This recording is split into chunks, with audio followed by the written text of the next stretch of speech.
এবার নদিয়ার একটি স্কুলে তৈরি হচ্ছে বোমা, আর সেই বোমা কি করে ছুটতে হয় দূরে তাও শেখাচ্ছে শিক্ষকরা। কি অবাক হচ্ছেন? না, এটাই সত্যি। তবে এই বোমা প্রাণঘাতী বোমা নয়, এটা হলো বীজ বোমা।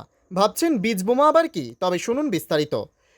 সচরাচর আমরা বোমার কথা বলতে প্রথমেই আটকে ওঠে, তবে স্কুলে বোমা তৈরি হচ্ছে শুনে ভয় পাওয়ার কিছু নেই। এই বোমা প্রাণঘাতী নয়, এই বোমা নতুন প্রাণের জন্ম দেয়। বীজ থেকে তৈরি হয় গাছ। পরিবেশ বাঁচাতে অভিনব উদ্যোগ রানাঘাটের স্কুলের। এই স্কুলেই তৈরি হয়েছে সিড ব্যাংক, সেখানে থেকেই তৈরি হচ্ছে বীজ বোমা। নদিয়া রানাঘাটের রামনগর এলাকার মিলনবাগান শিক্ষা নিকেতনের শিক্ষকদের উদ্যোগে স্কুলেই তৈরি করা হয়েছে সিড ব্যাংক বা বীজ সংরক্ষণ কেন্দ্র। জেলায় প্রথমবার এই স্কুলই নিয়েছে এমন অভিনব উদ্যোগ। স্কুলের ছাত্রছাত্রীরা খেলার মধ্যে দিয়ে বীজ বোমা প্রকৃতির কোলে ছড়িয়ে দিচ্ছে। শুধু সিড ব্যাংক তৈরি করাই নয়, ছেলেবেলার হারিয়ে যাওয়া গুলতি খেলার মধ্যে দিয়ে সিড বল প্রকৃতির কোলে ছড়িয়ে দিচ্ছে স্কুলের ছাত্রছাত্রীরা। মূলত এঁটেল মাটি, গোবর সার ও ছাই মিশিয়ে প্রথমে তৈরি করা হচ্ছে মাটির একটি মণ্ড। এরপর সেই মণ্ডের ভেতরে তেঁতুল, আম, লিচুর বীজ ভরে সেটিকে বোমার মতো রূপ দেওয়া হচ্ছে। ইতিমধ্যেই স্কুলের প্রায় 500 জন ছাত্রছাত্রী মিলে 2000-এর ওপর বীজ বোমা তৈরি করে ফেলেছে। স্কুলেই সেগুলো সংরক্ষণ করার ব্যবস্থা করা হয়েছে। কি নাম তোমার? আমার নাম নির্ময় ঘোষ। কি করলে তোমরা আজকে? আমরা আজকে হচ্ছে এই বল বানিয়েছি। এই বল হচ্ছে সারা জায়গায় ছড়িয়েছে। কি দিয়ে বলটা বানানো? হচ্ছে মাটি আর গোবর সার আর বীজ দিয়ে আমরা বানিয়েছি। কি কি বীজ আছে এর মধ্যে? এর ভিতর রাজমা, তারপর কুল, তারপর জাম, তারপর হচ্ছে কাঁঠাল, এইগুলো দিয়ে আমরা বানিয়েছি। তারপর সেগুলো কি করলে বানানোর পরে সেইগুলো আমরা সারা জায়গায় গুলটিস দিয়ে বা ঢিল দিয়ে ছুঁড়েছি, হাত দিয়ে বা ছুঁড়েছি। এই ক্লাসের মধ্যে এই যে কাজটা করলে কতটা ভালো লাগলো?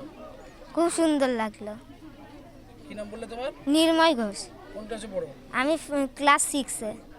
ঠিক আছে, শুরু থেকে আজকে কি করলেন? আজকে মূলত আমরা ওই সিড বল তৈরি করার একটা কর্মসূচি ছিল। তো আমরা সেই সিড বল তৈরি করেছি ছাত্রছাত্রীদের দিয়ে। তা প্রত্যেকেই বলেছিলাম বাড়ি থেকে করে আসতে, আর আমরা এখানে একটা ওয়ার্কশপ মতন করেছিলাম, যেখানে কিনা ওরা নিজে হাতে কলমে ওই সিড বল তৈরি করেছিল। সিড বল অর্থাৎ ওই মাটি, গোবর সার, তারপর ছাই, এগুলো দিয়ে একটা মোয়া বা নাড়ুর মতন বানিয়ে এবার সিড, একটা করে সিড বা কোনো কোনো ক্ষেত্রে দুটো সিড ওর মধ্যে ভিতরে ঢুকিয়ে ওইটাকে আরও নাড়ুটা পরিষ্কার করে সুন্দর করে বানিয়ে এবং সেটাকে রেখে দেওয়া। এর ফলে কী হচ্ছে, আমাদের স্কুলে একটা বিপুল পরিমাণ সিড ব্যাংক তৈরি হলো, যেগুলো কিনা আমরা পরবর্তীতে এটাকে ব্যবহার করতে পারবো। এই কর্মসূচি ছিল আজকে।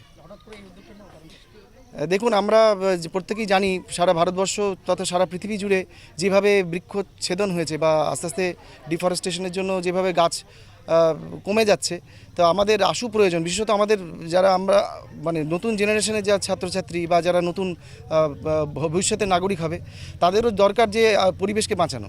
তো এবার সেই শিক্ষাটা যদি শিক্ষক শিক্ষয়িত্রী, আমরা যারা টিচাররা রয়েছে, আমরা প্রত্যেকে মিলেই কাজটা করেছি, তা সেটা যদি ওদের শেখাতে না পারি যে আমরা কী করে পরিবেশকে রক্ষা করব, তা মূলত এই কারণেই এটা তৈরি করা, যে ওই সিড বলগুলো তৈরি করে আমরা বিভিন্ন জায়গায় এগুলো ছুঁড়ে ছুঁড়ে বা গুলটির মাধ্যমে, বা যদি আমরা বিভিন্ন কর্পোরেশন, মিউনিসিপ্যালিটি বা যার সাথেই কথা হোক, তাদের সাথে উদ্যোগ নিয়ে যদি আমরা এই সিড বল যেগুলো রয়েছে সেগুলো বিভিন্ন জায়গায় ছড়িয়ে দিতে পারি, বৃষ্টির জল পড়লেই সেখান থেকে আবার গাছ হবে। এমনি বীজ ছড়ালে যা হবে না, এটা ছড়ালে বরং তার থেকে আরও ভালো বেশি কাজ হবে। আমার নাম হচ্ছে বিজয় কৃষ্ণ চাকি। আমি এই স্কুলের মিলনবাগান শিক্ষা নিকেতনের প্রধান শিক্ষক।